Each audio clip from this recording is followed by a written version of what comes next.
Hey, hi, howdy, how you doing? Welcome back. Hope you guys are doing well.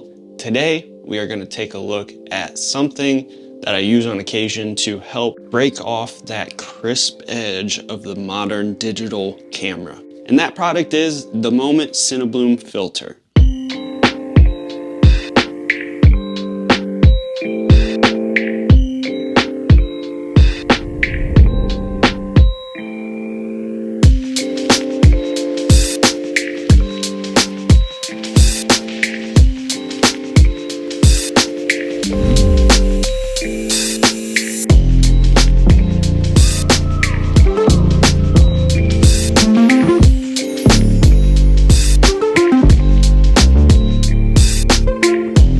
So at this point, if you're thinking to yourself, why would I want to take my nice, crispy, clean image and make it look less crisp? Let me explain. These filters are not for every situation. These are more so if you're going for a certain look or style to your shot, or if you're trying to do a film emulation or a dreamy look, that's when these filters would come into play. So not only do you get the nice halation and the blooming from any bright lights in your scene, they also cause a nice smoothing effect to your skin, so you also can go from looking like this to looking like this just by slapping a filter on your lens.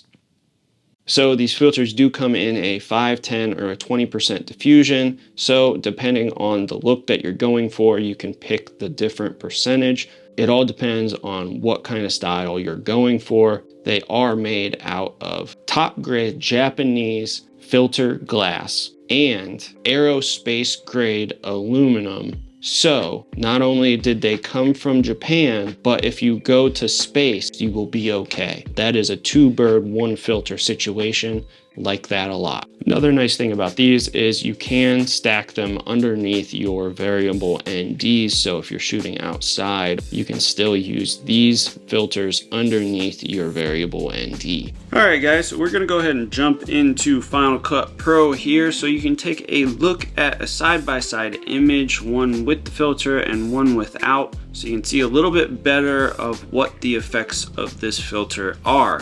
So obviously the first thing that jumps out to me is the super creamy, buttery smooth look of the image with the filter and the beautiful halations and glow you get from any light source in that image. It looks extremely creamy. The second thing that jumps out to me is obviously you have kind of a haze. If you look at any of the darker spots in the image, have a little bit of a haze going on in the shadows or the darker spots, and if you look at the scopes you can see that the shadows are kind of pulled up a little bit, which you can replicate if you go into your curves and you go ahead and just pull up the shadows of the one without the filter.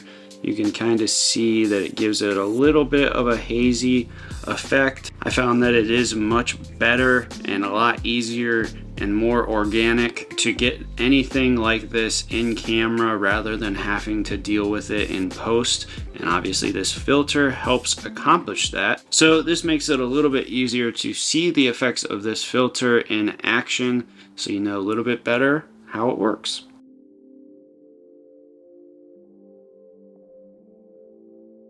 Alright, so getting down to brass tacks here. How much is it going to cost to slap one of these onto your lens? So I gotta be honest with you, how Moment has these things priced out is a little bit wonky. So if you want to get a 82mm CineBloom filter in 5%, you're going to be looking at $50. 10% you're looking at $85, and then 20% you're looking at $70. So I don't really know why they have them set like that. You would think that it would go up incrementally, however it does not. That's probably because the 10% filter is the most popular one that they have, and that's the one that I do not have. And to be quite frank, you could probably just get away with getting the 10% and using that as you need it. If you want to get the same thing from Tiffin, the Tiffin Pro Black Mist filter in an 82mm thread size, you are looking at $150. And that's across the board, an 1/8, a 1/4, and a 1/2 grade diffusion from Tiffin, all $150. I don't believe that it's worth the extra money to go to the Tiffin Pro Black Mist filter. I think Moment has a really good product with the CineBloom, and I believe that you can get away with 95% of the things that you're going to be doing, especially if you're shooting for YouTube or just doing smaller shoots. But if you have a bigger budget and you're working with some bigger clients, maybe it would be worth getting the Tiffin Pro Black Mist filter if you have that in your budget. I love the look of the CineBloom filter from Moment, and I highly suggest, if you don't have one, to add it to your kit. It's a nice thing to have when you're looking for that nice dreamy, creamy, halation glow look. So let me know what you guys think in the comments down below, and if you guys are not subscribed, it would be a huge help to us if you subscribe to the channel. Don't forget to like, comment, subscribe, and I will see you guys on the next one. Bye bye now.